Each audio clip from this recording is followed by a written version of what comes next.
Dobro dnia. Hello, everybody. My name is Krystianowski. I'm the spokesperson for the United Nations Human Rights Monitoring Mission in Ukraine.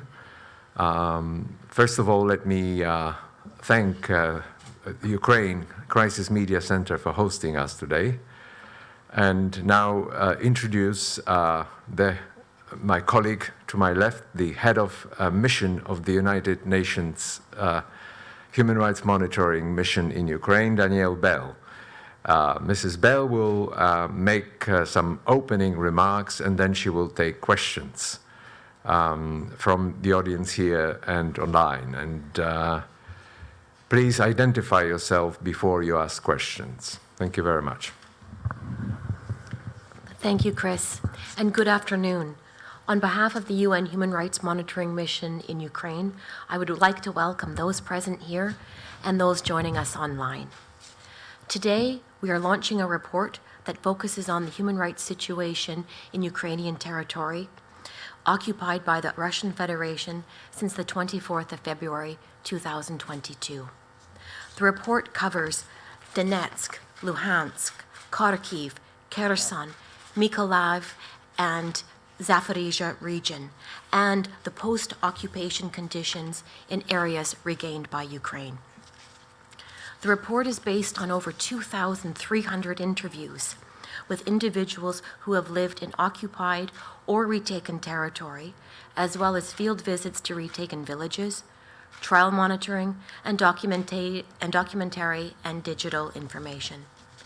The key message of the report is that the Russian Federation has violated and continues to violate international human rights law and international humanitarian law and its occupation of Ukraine's sovereign territory.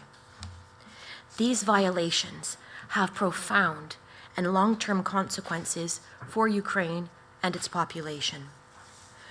The report describes how the Russian Federation used violent and repressive measures to control the people, unlawfully impose its governance and systems and legal framework, and suppress expressions of Ukrainian culture and identity. These actions and policies have affected every aspect of daily life for those living in occupied territory. We have documented extrajudicial killings, enforced disappearances, torture, ill treatment, sexual violence, and widespread arbitrary detention of civilians. While at first Russian armed forces targeted individuals considered to pose a security threat, over time they widened the net to include those perceived as being pro-Ukrainian. Russian armed forces quashed peaceful protest, restricted free expression, imposed strict controls over residents' movements, and pillaged homes and businesses with impunity. The occupying authorities shut down access to Ukrainian internet, mobile networks, TV, and radio. All internet traffic was rerouted through Russian networks, which restricted information and censored pro-Ukrainian voices. Meanwhile, the occupying authorities encouraged people to inform on one another, creating distrust and breaking social bonds.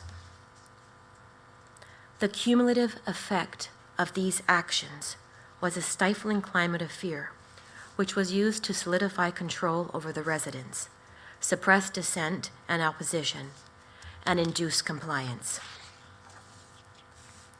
The report details how the Russian Federation then systematically dismantled Ukrainian governance and administration systems and imposed its own. International humanitarian law is clear. Any situation of occupation is meant to be temporary, and the occupying power is required to minimize any changes to the status quo ante.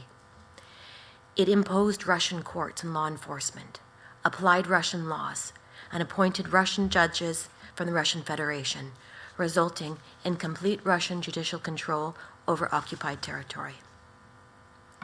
The changes instituted by the Russian authorities were in direct violation of international humanitarian law. Violence and intimidation were used to compel civil servants to continue working in key positions for the occupying administration, including officials, police officers, prison guards, teachers, and even the workers at the Zaporizhzhia nuclear power plant.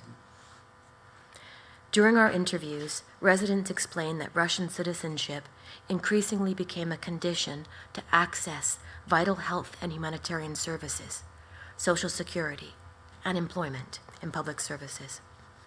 Ultimately, many people were compelled to obtain Russian passports through a combination of threats, discriminatory measures, retaliation, and severe economic pressure. The report outlines policies by the Russian Federation that suppressed expressions of Ukrainian culture. For example, monuments, literature, and national symbols of Ukraine were removed from public spaces. Children were particularly targeted. The Russian Federation imposed its own education curriculum in schools, contrary to its obligation under international humanitarian law not to interfere with the institutions in place in occupied territory. Teachers shared their experiences of being forced to teach the Russian curriculum and to use textbooks with pro-Russian narratives, which justified the armed attack on Ukraine. Ukrainian materials were confiscated, and online classes teaching the Ukrainian curriculum were blocked. The occupying authorities also incorporated children into youth groups to teach them Russian patriotism. The scale of violations committed by the Russian Federation during the occupation is immense and exacerbated by the passage of time. As part of this process, Ukrainian authorities started prosecuting residents under charges of collaboration with occupying authorities. However, the law that defines collaboration is broad and imprecise in areas and potentially criminalizes virtually all employment or business activities carried out in the occupied territory. The current application of the law does not consider that many people acted under duress or performed acts that the Russian Federation, as the occupying power, could lawfully compel under international law. Due process and fair trial guarantees have not always been upheld. The report outlines recommendations to address the complex legacy of the Russian occupation. These include ending violations, holding perpetrators accountable, securing remedy and reparations for victims, and reintegrating and restoring the rights of those affected by the occupation. To prevent further harm, we urge the Russian Federation to immediately halt its armed attack and withdraw its forces to the internationally recognized borders of Ukraine, thus ending the occupation.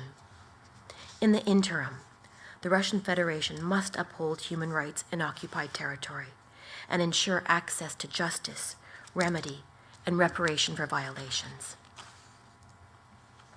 The report encourages Ukraine to revise its approach to prosecutions for alleged collaboration to align with international law. Ukraine could also strengthen its legal and administrative procedures to restore the rights of persons who have lived through occupation, as well as social and cultural measures that foster tolerance, dismantle stereotypes, and rebuild trust and ties. A comprehensive approach to address the harms of occupation will require policy, planning, and resources. The international community should continue to support Ukraine in all aspects of its recovery, while pursuing avenues for reparations from the Russian Federation, as the state responsible for harm. The report is available on the OHCHR website, and it will be presented to the Human Rights Council during their session on the 28th of March. The Ukrainian and Russian translations of the report will be uploaded in the coming days. Thank you all for your attention. We will take questions now. Also to add that the Office of the High Commissioner for Human Rights in Geneva issued a press release about this report, and this press release has just been essentially sent out to the media We're also sharing this press release with Ukrainian media in Ukrainian.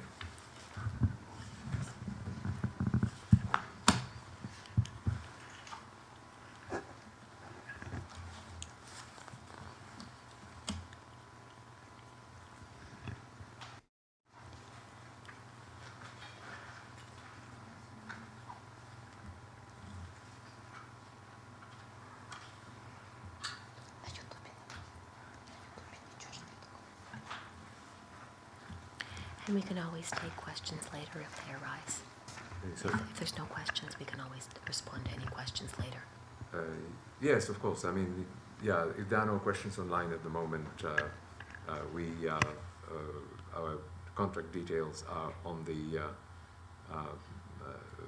press materials that we have shared, so anybody can contact us for any additional information or questions later on.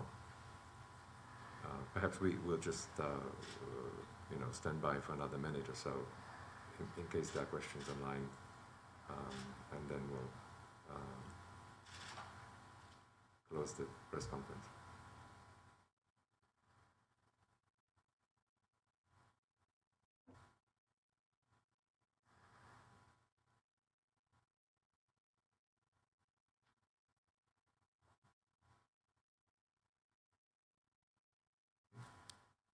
Okay, thank you very much, everybody. Thank